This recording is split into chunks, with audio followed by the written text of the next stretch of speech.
Lahore central jail में 23 मार्च 1931 की शुरुआत किसी और दिन की तरह ही हुई थी। फर्क सिर्फ इतना था कि सुबह सुबह जोर की आंधी आई थी, बहुत तेज। लेकिन जेल के कैदियों को थोड़ा अजीब सा लगा जब 4 बजे ही वार्डन चरत सिंह ने उनसे आकर कहा कि वो अपनी अपनी कोठरियों में चले जाएं। उन्होंने कारण नहीं बताया था। उनके मुंह से सिर्फ ये निकला कि आदेश ऊपर से है। अभी कैदी सोच ही रहे थे कि माजरा क्या है। जेल का नाई बरकत हर कमरे के सामने फुसफुसाते हुए गुजरा कि आज रात भगत सिंह, राजगुरु और सुखदेव को फांसी दी जाने वाली है। उस क्षण की निश्चिंता ने उनको झकझोर कर रख दिया। कैदियों ने बरकत से मनुहार की कि वो फांसी के बाद भगत सिंह की कोई भी चीज जैसे पेन, कंघा या घड़ी उन्हें ला कर दें ताकि वो अपने पोते पोतियों को बता सकें कि कभी वो भी भगत सिंह के साथ जेल में बंद थे। बरकत भगत सिंह की कोठरी में गया और वहां से उनका पेन और कंघा ले आया। सारे कैदियों में होड़ लग गई कि किसका उस पर अधिकार हो। आखिर में ड्रॉ निकाला गया, लाहौर कॉन्स्पिरेसी केस। अब सब कैदी चुप हो चले थे। उनकी निगाहें उनकी कोठरी से गुजरने वाले रास्ते पर लगी हुई थी। भगत सिंह उनके साथ फांसी पर लटकाए जाने के लिए उसी रास्ते से गुजरने वाले थे। एक बार पहले जब भगत सिंह उसी रास्ते से ले जाए जा रहे थे तो पंजाब कांग्रेस के नेता भीमसेन सच्चर ने आवाज ऊंची कर उनसे पूछा था, आप और आपके साथियों ने लाहौर कॉन्स्पिरेसी केस में अपना बचाव क्यों नहीं किया? भगत सिंह का जवाब था, इनकलाबियों को मरना ही होता है क्योंकि उनके मरने से ही उनका अभियान मजबूत होता है, अदालत में अपील से नहीं। वार्डन चरत सिंह भगत सिंह के खैर ख्वाह थे और अपनी तरफ से जो कुछ बन पड़ता था उनके लिए किया करते थे। उनकी वजह से ही लाहौर की द्वारकादास लाइब्रेरी से भगत सिंह के लिए किताबें निकलकर जेल के अंदर आ पाती थी। भगत सिंह की जेल की जिंदगी काफी कठिन थी। किताबें पढ़ने का शौक हो चला था उन्हें कि एक बार उन्होंने अपने स्कूल के साथी जयदेव कपूर को लिखा था कि वो उनके लिए कार्ल लिब्नेख्त की मिलिट्रिज्म, लेनिन की लेफ्ट विंग कम्युनिज्म और ऑप्टन सिंक्लेयर का उपन्यास द स्पाई कुलबीर के जरिए भिजवाएं। भगत सिंह जेल की कठिन जिंदगी के आदी हो चले थे। उनकी कोठरी नंबर 14 का फर्श पक्का नहीं था, उस पर घास उगी हुई थी। कोठरी में बस इतनी ही जगह थी कि उनका 5 फुट 10 इंच का शरीर बमुश्किल उसमें लेट पाए। भगत सिंह को फांसी दिए जाने से 2 घंटे पहले उनके वकील प्राणनाथ मेहता उनसे मिलने पहुंचे। मेहता ने बाद में लिखा कि भगत सिंह अपनी छोटी सी कोठरी में पिंजड़े में बंद शेर की तरह चक्कर लगा रहे थे। इनकलाब जिंदाबाद। उन्होंने मुस्कुराकर मेहता को स्वागत किया और पूछा कि आप मेरी किताब रिवोल्यूशनरी लेनिन लाए या नहीं। जब मेहता ने उन्हें किताब दी तो वे उसे उसी समय पढ़ने लगे मानो उनके पास अब ज्यादा समय न बचा। मेहता ने उनसे पूछा कि क्या आप देश को कोई संदेश देना चाहेंगे। भगत सिंह ने किताब से अपना मुंह हटाए बगैर कहा, सिर्फ 2 संदेश, साम्राज्यवाद मुर्दाबाद और इनकलाब जिंदाबाद। इसके बाद भगत सिंह ने मेहता से कहा कि वो पंडित नेहरू और सुभाष चंद्र बोस को मेरा धन्यवाद पहुंचा दे जिन्होंने मेरे केस में गहरी रुचि ली थी। भगत सिंह से मिलने के बाद मेहता राजगुरु से मिलने उनकी कोठरी पहुंचे। राजगुरु के अंतिम शब्द थे, हम लोग जल्द मिलेंगे। सुखदेव ने मेहता को याद दिलाया कि वो उनकी मौत के बाद जेलर से वो कैरम बोर्ड ले लें जो उन्होंने उन्हें कुछ महीने पहले दिया था। मेहता के जाने के थोड़ी देर बाद जेल अधिकारियों ने तीनों क्रांतिकारियों को बता दिया कि उनको वक्त से 12 घंटे पहले ही फांसी दी जा रही है। अगले दिन सुबह 6 बजे की बजाय उन्हें उसी शाम 7 बजे फांसी पर चढ़ा दिया जाएगा। भगत सिंह मेहता द्वारा दी गई किताब के कुछ पन्ने ही पढ़ पाए थे। उनके मुंह से निकला, क्या आप मुझे इस किताब का एक अध्याय भी खत्म करने नहीं देंगे?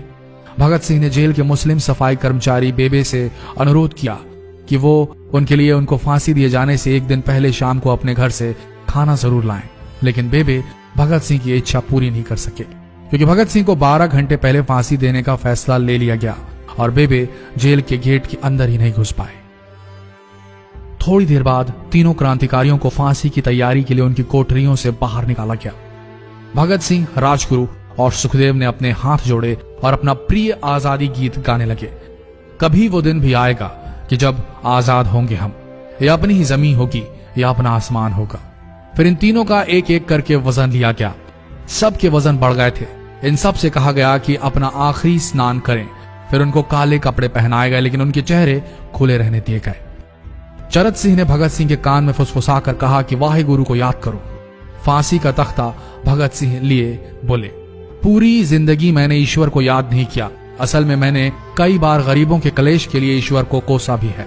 अगर मैं अब उनसे माफी मांग लूं तो वो कहेंगे कि इससे बड़ा डरपोक कोई नहीं। इसका अंत नजदीक आ रहा है, इसलिए ये माफी मांग रहा है। जैसे ही जेल की घड़ी ने 6 बजाया, कैदियों ने दूर से आती कुछ पद चांपें सुनी। उनके साथ भारी बूटों के जमीन पर पड़ने की आवाजें भी आ रही थी।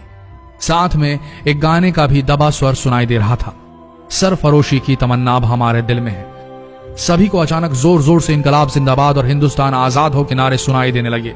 फांसी का तख्ता पुराना था, लेकिन फांसी देने वाला काफी तंदुरुस्त।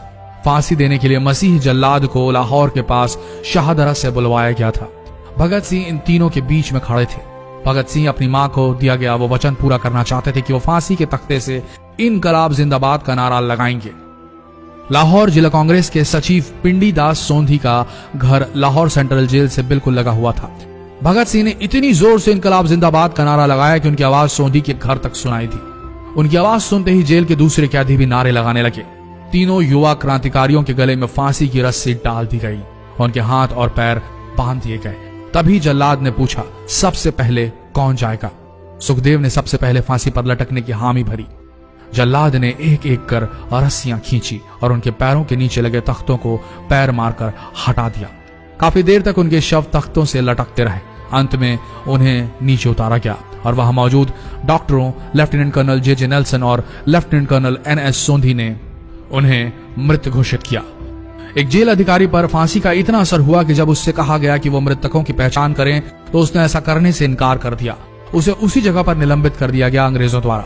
एक जूनियर अफसर ने यह काम अंजाम दिया। पहले योजना थी कि इन सब का अंतिम संस्कार जेल के अंदर ही किया जाएगा, लेकिन फिर यह विचार त्यागना पड़ा जब अधिकारियों को आभास हुआ कि जेल से धुआं उठते देख बाहर खड़ी भीड़ जेल पर हमला कर सकती है। इसलिए जेल की पिछली दीवार तोड़ी गई। उसी रास्ते से ट्रक जेल के अंदर लाया गया और उस पर बहुत अपमानजनक तरीके से उन शवों को एक सामान की तरह लाद दिया गया। पहले तय हुआ था कि उनका अंतिम संस्कार रावी के तट पर किया जाएगा, लेकिन रावी में पानी बहुत ही कम था, इसलिए सतलज के किनारे शवों को जलाने का फैसला लिया गया। उनके पार्थिव शरीर को फिरोजपुर के पास सतलज के किनारे लाया गया। तब तक रात के 10 बज चुके थे। इस बीच उप पुलिस अधीक्षक कसूर सुदर्शन सिंह कसूर गांव से एक पुजारी जगदीश अचरज को बुला लाए।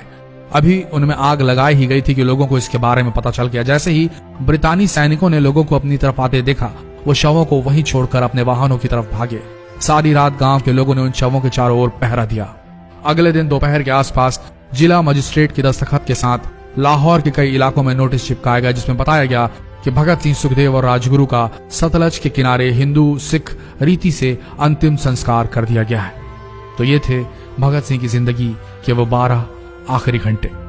आशा करते हैं इस वीडियो में सुनाई गई ये कहानी आज युवा पीढ़ी के दिलों में मर चुके देशभक्ति को जगाने में कामयाब होंगे। जितना हो सके इस संदेश को पूरे देश में पहुंचाएं। इस वीडियो को शेयर करें फेसबुक पर, व्हाट्सएप पर, और हो सके तो इस पेज को फॉलो करें ताकि ऐसे ही वीडियोस आप तक सही समय पर पहुंच सके। मिलते हैं अगले वीडियो में, तब तक के लिए आप सबका धन्यवाद।